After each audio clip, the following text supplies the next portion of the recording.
누가복음 16장 8절에서 13절의 말씀으로 어떤 청지기의 비유 두 번째 시간에 말씀을 드리고자 합니다. 지난 주일날 예배를 마치고 이제 차량을 운행하면서 집에를 가는데 우리 이호상 집사님이 저에게 그런 말씀을 하셨어요. 목사님 설교는 꼭 드라마 같다고. 그래서 난 그 뜻을 처음에는 잘 몰랐어요. 그랬더니 꼭 뭘 좀 들을만 하면 다음 시간에 한다고.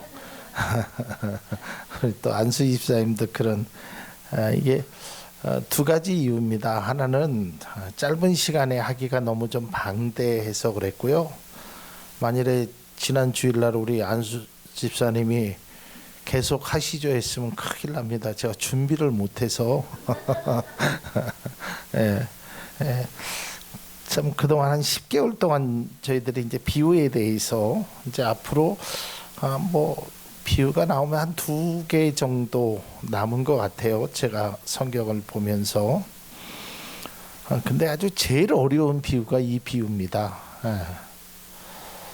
우리가 잘 아는 대로 이 주인의 입장에서 보면 굉장히 손해를 끼친 이 청지기, 그것도 주인하고 한마디 상의도 없이 자기 맘대로 빚을 탕감해 줬잖아요. 그죠? 그런데 주인이 막 화가 나서 저놈 당장 옥에다 가둬라라고 얘기해야 되는데 이게 주인이 오히려 그를 극찬한단 말이죠. 지난 시간에 봤지만 헬라어 원어적으로 보면 막 칭송을 하는 겁니다. 이게 우리가 하나님 앞에 찬양하듯이 야, 너 진짜 대단하다. 막 이게 어찌된 일이냐. 자, 오늘 거기에 대한 좀 비밀의 열쇠를 한번 좀 풀어보고자 합니다. 첫 번째 우리가 생각해야 될 건 이겁니다. 뭐냐면 청지기가 주인의 재산을 낭비했다라고 성경이 이제 기록되어 있죠. 처음에 누가복음 16장 1절을 다시 한번 보면 또한 제자들에게 이르시되 어떤 부자에게 청지기가 있는데 그가 주인의 소유를 낭비한다는 말이 그 주인에게 들린지라 그랬어요. 여기서 우리가 생각해야 될 게 그 첫 번째로는 정말 낭비했다라는 명확한 증거는 없습니다. 낭비했다라는 소리가 들린 거예요. 그리고 두 번째로는 이가 낭비를 했다고 칩시다. 그런데 적어도 그 낭비가 자신의 주머니를 또한 자신의 어떤 재산을 불리는데 그 낭비를 하지 않았다는 겁니다. 그 증자를 어디서 아냐면 청지기가 이렇게 얘기하죠. 땅을 파자니 힘이 없고 빌어먹자니 부끄럽구나. 여러분, 자기 주머니에다가 그 낭비한 돈을 넣었다면 주인이 자르든지 뭘 하든지 자기는 먹고 사는 거는 걱정이 없어야 되는데 이 사람은 돈이 하나도 없었다는 거예요. 이제 거기에 이제 하나의 초점을 좀 우선하니까 왜 제가 이 말씀을 드리냐면 적어도 예수님께서 말씀하신 이 청지기는 도덕적으로나 윤리적으로나 또 신앙적으로 그렇게 나쁜 짓을 행했던 사람은 아니다라는 거예요. 자, 그렇다면 주인은 청지기를 왜 칭찬하였을까? 자, 우리가 여기서 이 말씀을 풀어나가는 아주 중요한 핵심 포인트가 있는데요. 우리는 좀 이런 경향이 있습니다. 예를 들어서 어떤 물건을 산다든지 어떤 사람을 평가할 때도 마찬가지예요. 그 사람이 장단점이라는 것이 다 있습니다. 사람이라는 게 좋은 점도 있고요, 조금 안 좋은 점도 있습니다. 또 그 사람이 칭찬받을 점도 있고 그렇지 않은 분도 있어요. 그런데 우리는 그러니까 공과 과를 한꺼번에 다 이렇게 싹 한다라는 거죠. 그러니까 뭐 우리가 어떤 사람이 어떤 일을 하다 보면 잘한 일이 있어요. 그러면 그 잘한 일에 대해서만 칭찬하는 것이 아니라 그동안 못했던 것까지 다 한순간에 싹 그 사람을 칭찬하고, 또 반대로 마찬가지예요. 그동안 잘해왔어요. 그런데 뭔가를 좀 잘못했어요. 그러면 사람들이 이 잘한 거는 생각하지 않고 못한 거에 초점을 맞추다 보니까 이 잘한 것까지 다 못된 것으로 이렇게 판단한다는. 그러니까 여기에서 이 주인이 칭찬을 한 것은 이 사람의 모든 면을 다 칭찬했다라고 이걸 해석하면 해석할 방법이 없습니다. 아무리 해석을 하려고 해도 이건 해석할 방법이 없고, 여기에서 핵심은 이 사람에게 있어서 잘한 게, 그 잘한 것을 칭찬했다는 거예요. 자, 그런데 여기서 우리가 한 가지 분명한 사실을 알아야 돼요. 그게 뭐냐면, 자, 그러면 어떤 일을 잘하기 위해서 수단과 방법을 가리지 않고 행하는 것, 그건 바람직한 일일까? 그렇지는 않다라는 거예요. 자, 이게 조금 해석이 조금 어렵고 난해한 거지만 좀 우리가 성경을 보면서 좀 풀어가면서 하도록 하겠습니다. 다시 말해서 그 사람의 칭찬의 포인트를 우리가 조금 바라보면서 나중에 결론적인 부분에 보면 이 비유를 예수님께서 왜 말씀하셨는지를 말하고 있다는 거예요. 첫 번째가 청지기의 지혜입니다. 청지기의 지혜. 자, 이게 왜 청지기의 지혜냐면 요즘 가끔 그런 말이 나오죠. 뭐 운동이나 사업을 하는 사람이나 뭐 이런 사람의 신의 한 수라고. 어떤 바둑을 둔다든지 어떤 것을 결정하는데 그 한 수가 굉장히 좋은 거예요. 신의 한 수. 그 지혜가 이 청지기에게 있었어요. 자, 보세요. 빚을 탕감해 주는 사람의 입장을 우리가 한번 봅시다. 얼마나 좋겠어요. 아니, 빚을, 자, 그런데 우리가 지난 시간에도 제가 잠깐 말씀드렸지만 이 빚을 탕감해 준 게요, 원금을 탕감해 준 게 아닙니다. 무슨 말이냐면 그 당시에 이 기름을 50마를 빌리면, 50이라는 것을 빌리면 이자가 50을 주게끔 돼 있어요. 이자가 100%, 1년 동안.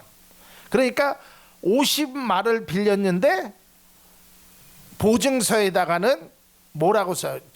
차용증에다가는 뭐라고 쓰냐면 100마리라고 쓰는 겁니다. 그러면 이 100마리라고 쓴 차용증에 50마리라고 기록된 것은 이자 부분을 다 탕감해 준 거예요. 두 번째, 밀 80마리라고 쓴 사람, 그러니까 밀 100마를 80마리라고 쓴 건, 밀은요 이자가 20%입니다. 그래서 80이라는 밀을 빌린 사람은 20이라는 이자까지 합해서 100마를 쓴 거예요. 그러니까 이 사람이 그냥 자기가 기분 내키는 대로 저 사람은 잘생겼으니까 너는 50, 너는 조금 못생겼으니까 20, 이게 아니라 원금은 그대로 두고 이자 부분만 다 했단 말이에요. 자, 그러면 왜 이렇게 했느냐면 그 당시에 유대인들이요 편법을 쓴 겁니다. 자, 이 비유를 누구에게 하셨냐면 제자들과 함께 바리새인들에게 한 거거든요. 근데 우리는 너 100마를 빚졌으니 50을 써라. 우리는 이걸 뉘앙스적으로 몰라요. 어떤 분은 설교할 때 그냥 종이 지가 하고 싶은 대로 했다라고 얘기하는 분들도 계시더라고요. 너 얼마야? 100마리야? 80말로 써. 우리는 이 뉘앙스를 모르는데 그 당시에 그 이야기를 들은 바리새인들은 뜨끔한 거예요. 왜 뜨끔했냐면 같은 동족에게는 이자를 받을 수 없다라는 것이 하나님의 법이야. 그러니까 그 이야기를 들었을 때 그동안 자신들은 그렇게 해왔단 말이에요. 그러니까 이자까지 원금에다가 다 넣어서 마치 이자를 안 받는 것처럼 속임수를 써가지고 원금을 받아냈다라는 거예요. 자, 그러면 다시 돌아와서 탕감받은 사람은 어쨌든 이자를 안 내니까 그 사람은 경제적인 부담이 덜 있겠죠. 자, 주인의 입장에서 보면, 자, 주인이 이 사실을 알았는지 자기가 했는지는 정확하게 모르지만 어쨌든 사람들의 평가 속에서 이 사람은 경제적으로는 조금 손해를 봤을지 모르지만 사람들에게 있어서 야, 저 주인은 참 좋은 사람이다. 그리고 자기의 잘못을, 하나님 앞에 잘못된 것을 이 종이 어쨌든 막아줬단 말이에요. 이자 부분들을 안 받게. 그러면 주인의 입장에서도 어찌 보면 나중으로 보면 오히려 그것이 그 사람에게 고마운 일이 된다라는 거예요. 그 다음에 세 번째, 이 종의 입장, 청지기의 입장에서는 뭐 더 말할 것도 없이 자기가 그렇게 탕감을 해줬으니까 나중에 자기에게 그 사람이 은혜를 갚을 거라는 그 생각. 그러니까 세 사람에게 공통적인 분모, 공약수, 그거를 차지한 게 이게 바로 빚. 그 지혜를 주인이 칭찬했다라는 거예요. 그러면 제가 앞서도 얘기했지만 뭐 주인한테 상의도 안 하는 거 그래도 괜찮나 이렇게 바라보면 이거는 도저히 풀 방법이 없다고 말씀드렸죠. 그러니까 이 성경 속에서 분명히 말합니다. 이 청지기를 옳지 않다라고 예수님도 말했어요. 이 사람은 옳은 사람이 아닙니다. 옳지 않아요. 행동이 옳지 않은 건 분명한 거예요. 그러나 이 사람이 옳지 않은 청지기가 한 그 부분의 행동에 있어서는 그 일은 잘했다고 하는 거예요. 그거를 이것이 이 비유를 푸는 아주 중요한 열쇠가 된다라는 겁니다. 다시 말씀드리지만 높아심에서 강조하겠지만 어떤 행위를 잘하기 위해서 과정을 못하는 것 그렇게 해도 된다라는 것 우리나라 말로 하면 뭐로 가도 서울만 가면 된다라는 그것을 칭찬한 것이 아니란 말이에요. 네. 자, 이런 것입니다. 에티오피아인가요? 뭐 어떤 나라인가? 어떤 사람이 올림픽에 나가가지고 꼴찌를 했어요. 마라톤에서 장작 5시간 뭐 몇 분 만에 들어왔어요. 5시간 몇 분 만에. 자, 여러분 한번 생각해 보세요. 올림픽이라는 데를 나갈 때는 그래도 금메달 아니면 좋은 성적을 내려고 나가는 거예요. 근데 이 사람이 꼴찌를 했어요. 어쨌든 꼴찌를 했어요. 근데 그 나라에서 그 꼴찌한 그 사람에게 큰 상을 줬습니다. 왜 상을 줬냐면 끝까지 포기하지 않고 네가 뛰었다.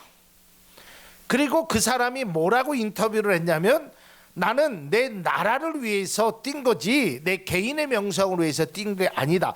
그 면을 그 나라에서 칭찬을 해줘서 그 사람에게 상을 줬어요. 그러면 올림픽에 나가는 사람이 다 똑같이 생각하면 될까요? 아, 나도 뭐 성적하고는 상관없이 꼴찌 해야지 이걸 얘기하는 게 아니라는 거예요. 좀 쉽게 말씀드리면 그러니까 중요한 포인트는 이 청지기가 그 지혜로운 행동 그것 딱 거기에 맞춰져 있다라는 거예요. 모든 게 다 이 사람이 옳다라고 성경은 말하지 않아요. 주인이 칭찬한 것도 그 지혜 그거를 칭찬하고 있다라는 겁니다. 청지기는 주인에게 허락도 받지 않은 채 그 일을 진행했어요. 그 일은 명백한 잘못입니다. 그 일까지 칭찬의 대상이 될 수는 없어요. 주인의 입장에서는 그것을 칭찬한 것이 아니라 네 맘대로 탕감을 해줬다, 그걸 칭찬해 준 것이 아니라 탕감해 준 그 일, 그것만 칭찬했다라는 것, 그걸 우리가 알아야 된다는 것입니다. 자, 누가복음 16장 8절을 보겠습니다. 주인이 이 옳지 않은 청지기, 분명히 옳지 않다라고 했죠. 청지기가 이를 어떻게 했으므로? 지혜 있게 하였으므로 칭찬하였다. 이 세대의 아들들이 자기 시대에 있어서 빛의 아들들보다 더 지혜로운, 이 지혜를 칭찬했다라는 것입니다. 자, 두 번째로는 미래를 준비하는 자세를 칭찬했다라는 겁니다. 주인으로부터 해고 통보를 받은 청지기는 자신의 미래를 준비했다라는 겁니다. 자, 누가복음 16장 4절을 보겠습니다. 세 번역을 읽어보면 옳지, 내가 무엇을 해야 할지 알겠다. 자, 이 3절에 어떤 얘기가 있어요? 너 해고 당한 거죠? 너 그만둬라. 그러니까 그 이야기를 듣고 이가 내가 나가서 땅을 파자니 힘이 없고 빌어먹자니 부끄럽구나. 그러다가 4절에 딱 와서 아하, 내가 할 일이 뭔지 알겠다. 내가 청지기의 자리에서 떨려 나갈 때 사람들이 나를 자기네 집으로 맞아들이도록 조치해 놓아야지. 그러면 이게 이 비유에서는 말하는 것은 아니지만요, 이건 좀 다른 차원에서 설교적인 측면에서 말씀드리면 이게 굉장히 중요합니다, 우리 신앙에. 왜냐하면 어떠한 그 일을 딱 당하면 대부분의 사람이 두 가지 반응이 굉장히 쉽게 나오는데, 하나는 포기하고 하나는 원망하는 겁니다. 네가 나한테 그럴 수가 있어? 주인이 나한테 그럴 수가 있어? 내가 주인으로 해서 얼마나 일했는데? 이런 반응이요, 많은 사람들의 반응입니다. 어떻게 나한테 그럴 수가 있어? 다른 사람은 몰라도 저 사람이 나한테 어떻게 그럴 수가 있어? 막 원망해요. 아니면 두 번째, 그냥 포기해. 그래, 끝내자. 뭐 너나 나나 뭐. 그리고 자신을 포기한단 말이에요. 미래를 준비하지 않는단 말이에요. 이걸 칭찬했다라는 거예요. 다른 걸 칭찬한 것이 아니라는 거예요. 그러니까 앞서도 얘기했지만 공과 과가 분명히 있습니다. 공을 칭찬한 거지 잘못된 것을 칭찬하는 것이 아니란 말이죠. 자, 그러면서 예수님께서 이 비유를 말하고자 하는 결정적인 말씀을 합니다. 이것이 16장 9절입니다. 그러므로 내가 너희에게 말한다. 불의한 재물로 친구를 사귀어라. 그래서 그 재물이 없어질 때에 그들이 너희를 영원한 처소로 맞아들이게 하여라. 이 말은 예수님도 이 비유를 통해서 미래를 준비할 것을 말하고 있다라는 겁니다. 그 다음에 이 비유에서 진짜 예수님이 하시고자 한 그 의도는 바로 세 번째입니다. 재물에 관한 교훈이라는 거예요. 저는 이 말씀을 읽고 또 읽고 또 읽고 하다가 결론적으로 여러분 뭐든지 그렇잖아요. 우리가 말을 할 때 앞에 뭐 이건 이렇고 저건 저거고 저저저저저저 해서 결론은 결국 이 결론을 만들기 위해서 과정을 이야기한 거 아니겠습니까? 그렇죠? 그러니까 내가 말하고자 하는 요지는 바로 이거야. 그러니까 어린아이가 우리 아빠는 세상에서 제일 멋있고 우리 아빠는 뭐 저저 아빠를 띄워주고 결론은 아빠 나 용돈 좀 올려줘. 결국은 앞에서 다 한 얘기가 용돈을 올려달라는 것에 어떤 부연 설명이란 말이죠. 마찬가지로 예수님이 이 비유로 하신 그 결정적인 것은 바로 재물, 돈에 관한 이야기를 하는 거예요. 근데 그 돈에 관한 이야기를 하면서 결정적으로 하신 말씀이, 바리새인들을 향하여 하신 말씀이 너희들은 돈이냐 하나님이냐 이거를 이야기하는 거예요. 궁극적으로 이 비유에서 말씀하시는 것은 돈을 너희들이 어떻게 사용할 것이냐. 그러니까 이 불의한 청지기가 다른 일은 불의했지만 돈을 사용하는 데 있어서는 지혜로운 사람이다. 돈으로, 제가 지난 시간에 말씀드렸습니다. 여기서 불의한 돈은 나쁜 돈이라고 해석하면 안 된다 그랬죠. 여기 불의한 돈은 그냥 세상의 돈입니다. 우리가 돈을 더럽다고 얘기하는 것처럼 이스라엘 백성들에게도 늘 생각하는 게 돈은 불의한 나쁜 것의 돈이라고, 그들의 표현이 그런 겁니다. 이 비유의 결론을 예수님이 이렇게 맺으셨어요. 16장 13절입니다. 한 종이 두 주인을 섬기지 못한다. 그가 한쪽을 미워하고 다른 쪽을 사랑하거나 한쪽을 떠받들고 다른 쪽을 업신여길 것이다. 너희는 하나님과 재물을 함께 섬길 수 없다. 이 말을 하시고자 이 비유를 하신 거예요.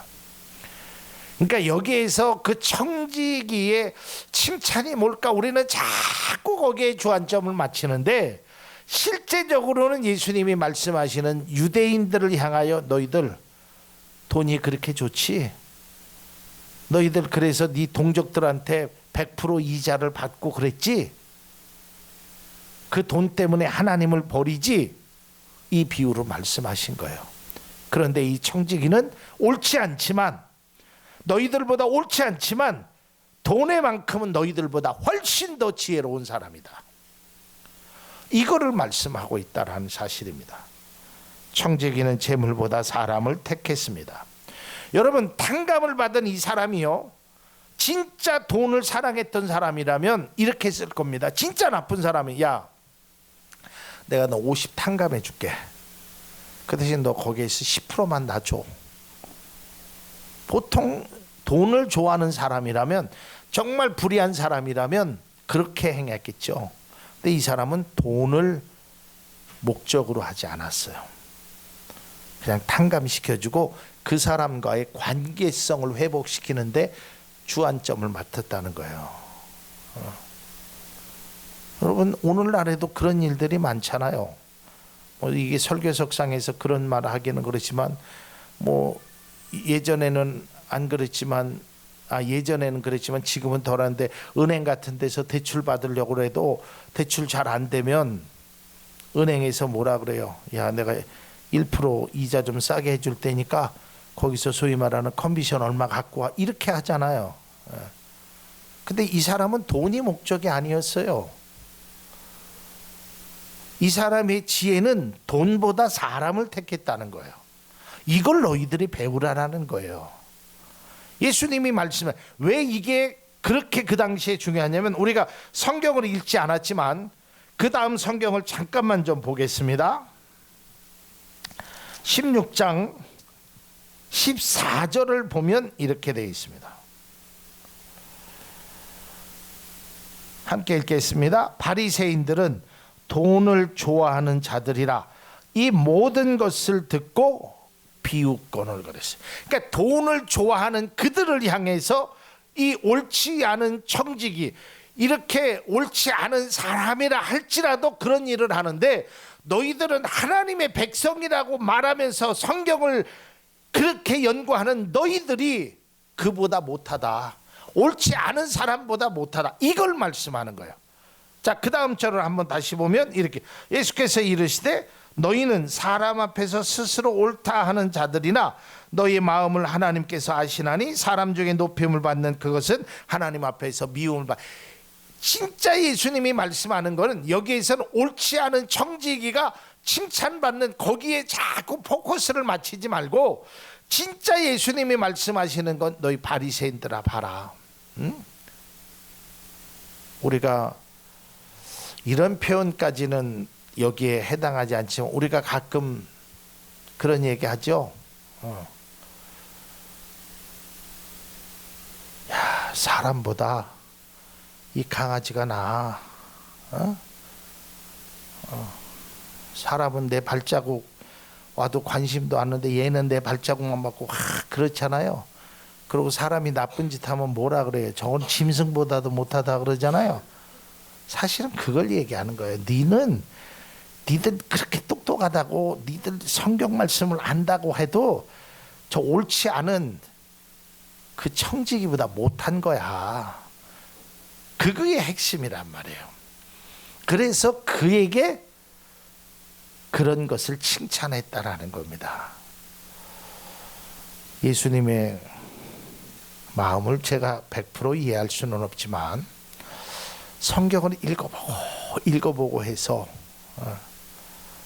제 나름대로 또 성경에 비추어서 말씀하는 이 옳지 않은 청지기의 비유, 어떤 청지기의 비유에 대한 결론이 됩니다. 제가 다른 해석서도 보고 많은 설교를 들어봤지만 이런 결론이 나와 있지는 않았습니다. 그래서 사실 조심스럽기도 하고, 그러나 아무리 성경을 읽어보고 아무리 봐도 이렇게 밖에는 저는 설명할 방법을 찾지 못했습니다. 그래서 제가 몇 번이고 이거를 안 하려고 덮어두고 했다가 결국에는 할 용기를 얻어서 한 게, 제가 이걸 찾아서 그래요. 예수님의 이 마음은, 여기서 핵심은 청지기가 아니구나. 청지기를, 그 청지기, 옳지 않은 청지기를 통해서 바리새인들, 너희들 그 옳지 않다는 그 청지기가 너희들보다 나은 거야 이놈아. 니들은 돈이면 그렇지, 얘 봐라, 옳지 않았지만 그래도 돈에 있어서만큼은 너희들보다 훨씬 나은 거야. 이거를 말하고자 하는 것입니다. 결론은 이것입니다. 우리 또한 마찬가지입니다. 무엇을 선택하시겠습니까? 여러분들은 어떤 것에 비중을 두시겠습니까? 오늘 성경은 이야기합니다. 이를 사랑하거나 아니면 저를 미워하거나, 이를 중하게 여기거나 저를 경하게 여기거나 라고 했습니다. 여러분들에게 있어서 가장 중요한 것은 예수 그리스도가 될 수 있기를 바랍니다. 우리 함께 기도에 찬양하겠습니다.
기도하겠습니다.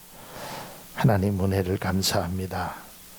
하나님께서 귀한 은총으로 하나님 함께하여 주셔서 이 옳지 않은 청지기를 통해서 우리가 다시 한번 깨달음을 얻을 수 있도록 인도하여 주옵소서. 혹시라도 종이 부족하여서 말씀을 잘못 해석한 것 있다면 주님 용서하여 주시고, 그런 모든 잘못된 것은 우리 성도님들의 머릿속에서 다 마음속에서 지워지도록 주님 도와주옵소서.